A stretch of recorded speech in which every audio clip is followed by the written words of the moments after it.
Kumania na uria wagagie bokaria bwete mpanga ntere mwanya kaunti-ini Meru riu uria nowe kamanda wa borithi kaunti-ini Meru no ritia mwingi kugwatanira maabisa bokaria maturene nikenda gutethaniria kirithine jinkuruki no ritia atongeria ba matura kugwatanira na mwingi kinyabo kiri gutethaniria kiri gucokaniria na kuthiria thina ije.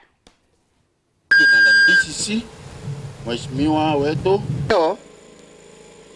nataka kwanza kabisa tumuciokerie ngatho. Amani na security inaanza kutoka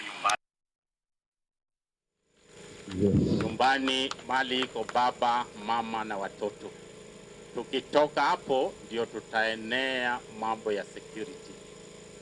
Lakini wakati tuko na insecurity kwa boma yetu, inakuwa ngumu sana kukuwa na security kwa surrounding. Kwa hivyo baba, jaribu sana mkono yako isikae nyepesi kwa kuguza mama. Na mama, uangalie mdomo yako isikae nyepesi kukurushia mzee maneno. Na watoto waheshimu baba na mama, angalau Mungu waongeze siku mingi na hata wachukue zangu waongezie hiyo watoto.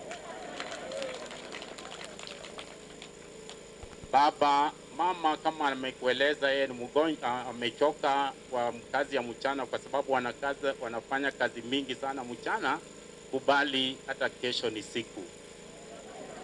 Usilazimishe kwa sababu hiyo ndio mali vita inaanza. Na mama, usinyime mzee kila siku kwa sababu mzee ataanza kufikiria mambo mengine.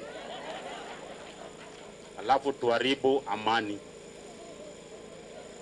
Na tukae na uhusiano mzuri na neighbors, jirani yako, na sana sana na wale wafanyakazi ya serikali. Because niko na hakika hakuna kitu inaweza ibwa kwa hii kijiji ya Kiprichwa ambayo chief ajui. Because chief akona committee yake ya village elders ambayo serikali inapanga waone vile pia watakuwa kwa payroll. Kwa hivyo tujaribu sana tushikane kama security kuanzia assistant chief, village elders, assistant chief mpaka DCC huko juu. Na hapa itakuwa mzuri sana. Ng'ombe ikiibwa, piga ripoti mapema na wacha kudanganya namba. Ng'ombe imeibwa moja, unapiga times 10 unasema ni 10. Ikiibwa 10 unapiga times 10 inakuwa 100.